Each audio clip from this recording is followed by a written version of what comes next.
If you're driving the Alcan, you've probably got a lot of questions that you want to ask right now, and I'm going to try to answer those as best I can. My name is Jamin Goecker. I'm a realtor in South Central Alaska, and my mission is to help you to build an intentional and significant legacy for yourself and your family by coaching you in real estate.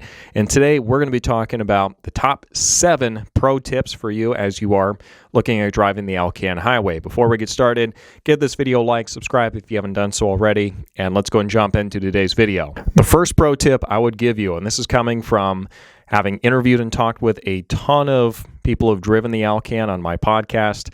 So the first tip that I would give you is to bring more than one form of navigation with you. I mean, GPS is awesome on your phone. If you have the ability, you might go find some other, pre-planned GPS as well, just to make sure you have that, and bring some kind of a paper atlas with you as well. I know that's not the preferred way to navigate these days, but if everything goes down, everything fails, you want to make sure you've got some kind of a backup for the navigation. You really got to make sure you are staying on top of what's going on in the road conditions. The last time that I drove the Alcan, we ended up having to completely reroute our entire itinerary because there was a lot of forest fires that were going on at the time. So yeah, you have to really pay attention to what's going on in the road conditions. And they've had bridges go out, they've had fires, they've had all sorts of stuff going on. Blizzard, so you just got to make sure that you are really staying on top of what's going on with the road conditions. The third big tip I would give you when you're looking at driving the Alcan is do your due diligence on what paperwork it is that you need to do as you are crossing the border. Yes, Canada is a different country. You need to have your passport with you, and if you're bringing pets with you, if you're bringing food with you, all that stuff, you need to make sure all your I's are dotted and your T's are crossed, and you're going above and beyond what you need to do in order for them to just wave you through. Okay, because usually they're not going to mess with you if they can see that you are already on top of everything. And that's going to be the best way to keep it as a really short and sweet kind of an encounter for you. Stress out a lot when you are getting ready to cross and getting everything taken care of. So by the time you get there, hopefully it's completely stress-free. Let's go ahead and take a break here real quick. As I mentioned before, I do host a podcast called the Alaskan Journey Podcast, where I interview people who've recently moved to Alaska or people who've lived here for a long time. And we talk about the things they like about Alaska, kind of their stories, how they got here, any tips they have for people that are coming up here. So if that is something that you'd be interested in, do make sure to go check that out in the description section down below, so you can check that out and learn from the people who have done what it is you're thinking about doing. Now, let's go and finish today's video. The fourth tip I would give you is make sure you've got extra tires, you've got extra gas when you're coming along here too, because the worst thing you can do is get stuck out there in the middle of nowhere and not have any backups for these. So yes, make sure you bring plenty of extra of both. The fifth tip I would give you is do not assume that just because a gas station is on the map or on the GPS that it is open. There's a lot of seasonality with a lot of companies, a lot of businesses along the Alcan.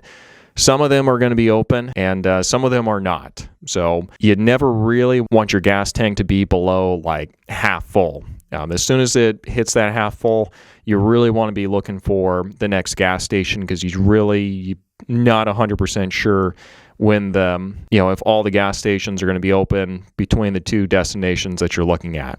Let's take a break real quick. If you've been watching this channel for any amount of time, you do know that I focus primarily on the South Central Alaska area. And while that's going to remain the case moving forward, we are actually going to be partnering with our colleagues across the entire state to bring you market updates for what's going on inside the markets of each one of the big market centers here in the state of Alaska, looking at Fairbanks, Kenai, Homer, Kodiak, and Juneau/the Southeast area. So this is going to be a very exciting project called the Trailblazer project. I've not seen this done in any other state before, where we are bringing you all the market updates for the entire state under the roof of one channel. So this is going to be a lot of fun. So when you guys are seeing market updates coming from people who aren't just me on the channel, you know what's going on there.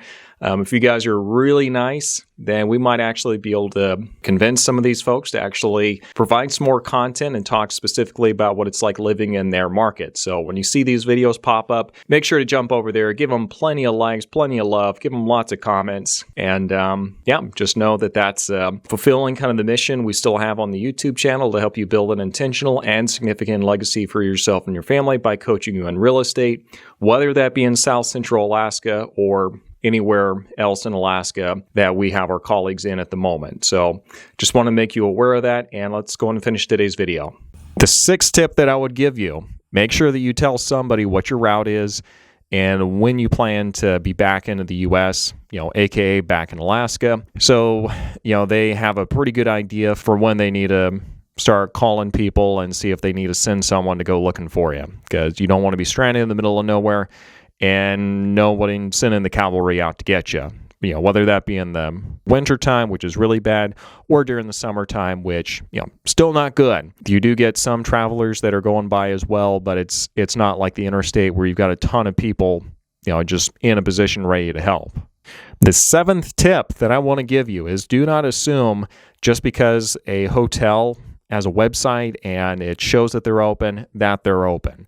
Some of them will be, some of them will not. Some of the campsites will be open, some of them will not, whether they say they are or not.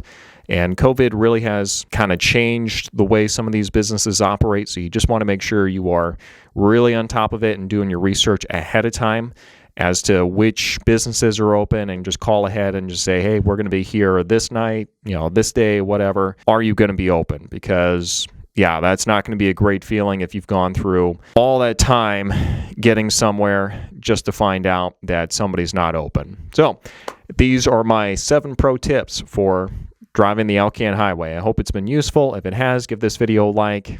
Make sure you share this somewhere, and we'll see you next time.